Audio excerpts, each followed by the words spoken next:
This is KGW News at 5. Hello, friends. Welcome to KGW News at 5 o'clock. I'm Laurel Porter. We begin with a big update to Oregon's vaccination plans. Oregon health officials say everyone will now be eligible to sign up for the COVID vaccine by May 1st. Galen Etlin joins us live at home with this change in plans. Galen? Yes, Laurel, a lot of people talking about this, so let's get right to it here. Now, you might remember that the original plan is for people over 45 with underlying health conditions. They're up next for vaccine eligibility on March 29th. Then it's essential workers on May 1st. Well, now May is for everyone. So here's the deal. The Biden administration last week said that it ordered all American adults to be eligible by May 1st, saying there will be enough vaccine. Originally, Oregon was not sure it would get the right number of doses or have enough resources to administer them. But this afternoon, OHA leadership said it will meet that deadline. An opportunity for people to make appointments. Not everybody will be able to get their vaccine on May 1st, but as we go into throughout May, I think the Biden administration has said that there'll be enough vaccine for every adult to receive a vaccine by the end of May. We asked if that means people with underlying conditions and essential workers would be moved up so they're not competing with everyone at the same time. OHA said it's considering that but does not have an exact plan yet. It hopes to give some doses to community groups and churches to reach people who are hesitant to get the vaccine. Now, Governor Kate Brown's office, in the meantime, said it will follow up with the Biden administration about specific vaccine shipment increases. And for now, that March 29th date still stands for people over 45 with underlying conditions. The governor added she hopes to get to other vulnerable groups before May 1st. We'll let you know how that could go. Back to you. Well, we look forward to hearing more information. Thank you, Galen. They're 5 days ahead of schedule in Washington state, expanding eligibility for getting the vaccine. Starting today, Washington allows some high-risk critical workers into the vaccination pool. As Tim Gordon reports, some are relieved and others feel left out. Grocery stores are one of the places a lot of us have continued to go during the pandemic. At first, as little as possible. Now it seems more often. Starting Wednesday, grocery store workers like Howard Ross can get vaccinated in Washington. We deal with a lot of people. It can be kind of scary because you don't know who has it and the things that you hear, and you don't want to take it home to your family. Ross works in the produce section at the Fred Meyer in Hazeldale. He says the chain's parent company is helping sign them up now that their time has come. I'm just so happy to see someone else and to not have to cook their own food. Meanwhile, it's getting busy at Wildfin American Grill on Vancouver's waterfront. Washington allows indoor dining at 25%, headed to 50% in just days. Yet restaurant employees did not make this cut for vaccine eligibility. We're out here with the public every day, and honestly, as soon as they opened up those doors, it was like they came running towards us. I believe that we are just as susceptible as grocery workers or other frontline workers. We are dealing with the general public on a very intimate and regular basis. The state's rationale for not including food service folks in Tier 2 of Phase 1B is that restaurants are generally smaller and have alternative options to avoid congregation of customers, such as takeout and delivery options. It added, that being said, this is a topic currently under discussion. Back at Fred Meyer, employee Cindy King just finished up a shift working around a lot of people. I'm interacting with them all day long, and I feel a little more protected because I'm less likely to get sick because I've got health problems myself. Those health problems meant King could get vaccinated even sooner, and she's glad her coworkers can now too. I think everybody should get vaccinated. I don't care which one it is. I get either the Pfizer, the Moderna, the Johnson & Johnson, get one because you're saving lives.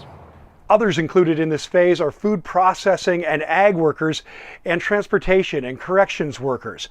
Altogether, this adds about 750,000 more people into the eligibility pool here in Washington. Tim Gordon, KGW News. Hey, listen to this. In Oregon, updated guidelines will soon allow outdoor venues to host more people. And that means fans will be back in the stands at Providence Park starting April 9th. Timbers and Thorns fans will be allowed in the stadium for home matches. That's got to be so exciting for fans. But It won't be full or anywhere near it. Under these updated guidelines, counties in the moderate risk category like Multnomah County can have up to 25% occupancy at outdoor sports and entertainment venues. That increases to 50% when a county moves into lower risk. Spring break is fast approaching, but think back just a minute to this time last year. Oregon beaches were shutting down. Coastal communities were telling visitors to stay away. But things have changed. With the city of Seaside now in the low risk category for COVID, planners there are anticipating big crowds this spring break, and they are ready. So are businesses. At Driftwood Restaurant and Lounge in Cannon Beach, the tables are still 6 feet apart. Hand sanitizer stations are spread throughout the restaurant. It even plans to expand its outdoor seating to its parking lot even more. And that's everybody's concern in the industry is what are we going to be dealing with coming up too? Are people going to be less likely to wear masks? Is there going to be more frustrations, at your host stand or inside with people not wearing masks? So the visitors need to be ready for some limitations too. And the overall message from the coast, visitors are most welcome. The beaches are open, but this pandemic is not over and all need to act accordingly. We are learning more about yesterday's deadly shooting spree in Atlanta. Police say the suspect admitted to killing 8 people in a series of shootings at Atlanta area spas. 6 of the 8 victims were of Asian descent. This comes at a time when we're seeing increased attacks against Asian communities nationwide. Officers used surveillance video and tips from his family to track down this man, 21-year-old Robert Aaron Long. They forced his SUV off a Georgia highway and arrested him. He was reportedly headed to Florida, where he planned to continue his killing spree. Law enforcement sources also tell NBC News Long purchased the gun he used just hours before the attack. He is scheduled to be in court for the first time tomorrow. We're hearing from Commissioner Joanne Hardesty just a day after the head of the Portland Police Union abruptly resigned. He stepped down over a serious mistake related to false accusations that Hardesty was involved in a hit and run. Here's Morgan Romero. Let's start with some background. A couple weeks ago, an activist group said they got a copy of a police report that named Commissioner Joanne Hardesty as a suspect in a hit and run. Hardesty strongly denied the accusation, calling it a smear campaign.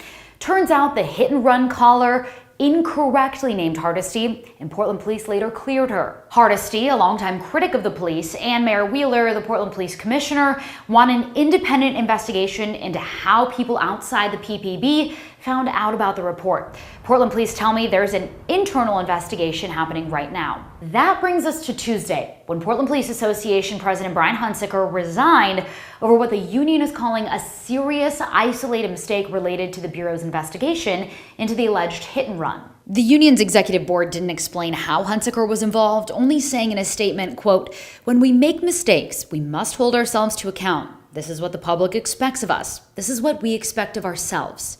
Brian's mistake was not driven by malice, but it was a serious mistake. The union asked former President Darrell Turner to slide back in as executive director. On Wednesday, Hardesty told us he called her office asking to talk, but she says she doesn't know anything more than we do. The police bureau shared no information directly with me about this incident at all. Hardesty hopes third-party investigators get to the bottom of what happened and look into potential political and racial bias and the Bureau's potential ties to white supremacists. I hope that the due diligence, the investigation actually uncovers what the mistake was, and that we, the public, and myself included, get to know specifically what he did and why he did it, and then be held accountable for his behavior. Mayor Wheeler called for answers immediately, saying, quote, "While I appreciate Mr. Hunsaker's self-described act of accountability, I demand he give a full and transparent accounting of what he did and what his motivations were to Commissioner Hardesty and the public." This comes at a pivotal time when the city and police association are renegotiating the union contract, hammering out hot-button issues like public transparency, especially in cases when officers are disciplined. Hunsaker, a 20-year PPB veteran, took the union job in November. In January, he said this about those upcoming negotiations. How we want to build trust. Every one of those people, including police, that have bad officers, bad nurses, bad teachers, they should be disciplined They should be held accountable for their actions, and they should be terminated if feasible. I asked the city attorney's office about how Hunsaker's resignation could impact those contract talks. They told me they couldn't comment. In Southeast Portland, Morgan Romero, KGW News. Portland police told us today Hunsaker will keep working for the Bureau and will get an assignment still to be determined.